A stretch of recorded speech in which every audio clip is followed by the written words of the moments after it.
did you just call me with? Let's talk about tilt. Poker is the ultimate game of deception where anybody could be lying. But in order to play our best and not succumb to tilt, we have to know when we're lying to ourselves. These are the lies we tell ourselves. We are not good at being honest with ourselves. We will lie to ourselves subconsciously in order to feel better about ourselves, and that is the number one worst thing we can do, because that means we don't address massive leaks that have been built up in our games over years. Instead of looking for ways to feel good about your play, start actively looking for mistakes every single session. Not only will that improve your technical game, but it will also improve your mental game and your ability to assess when you are slipping. The world is not against us. When you're losing, it feels like nothing can go right. But remember, winning situations a majority of the time means that it is a mathematical certainty you will lose them some of the time. And that is what you're experiencing. Don't waste energy commiserating with yourself or others about how unlucky you are.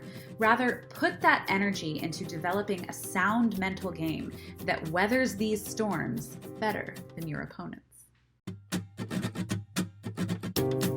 If you're one of those people that thinks you're not tilting simply because you're not dumping off chips at every opportunity, think again.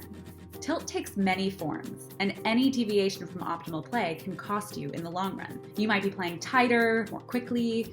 You might be trying to minimize your losses rather than maximize your gains. So rather than look for ways that your play hasn't changed, challenge yourself to look for a way that it has.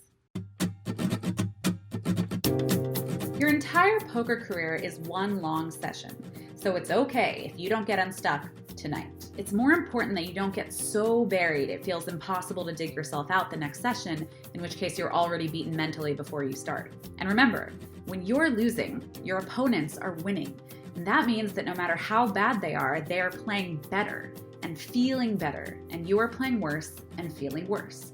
So don't force yourself to keep playing in those conditions, because there will always be another opportunity to play. Quitting when you find yourself slipping from your A game is one of the most profitable things you can do for your long-term game.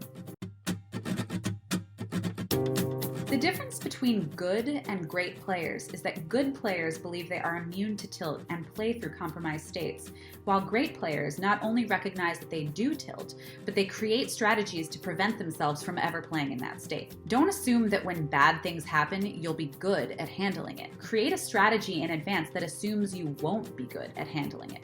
Hack yourself and ask yourself, what ways am I likely to become weak? And what are some safeguards that I can put in place so that when that happens, I'll be protected? So now you're probably thinking, wow, I lie to myself all the time. But that's okay, because now you have a few tools of which to improve. So good luck with the very difficult work of honesty, and good luck at the tables.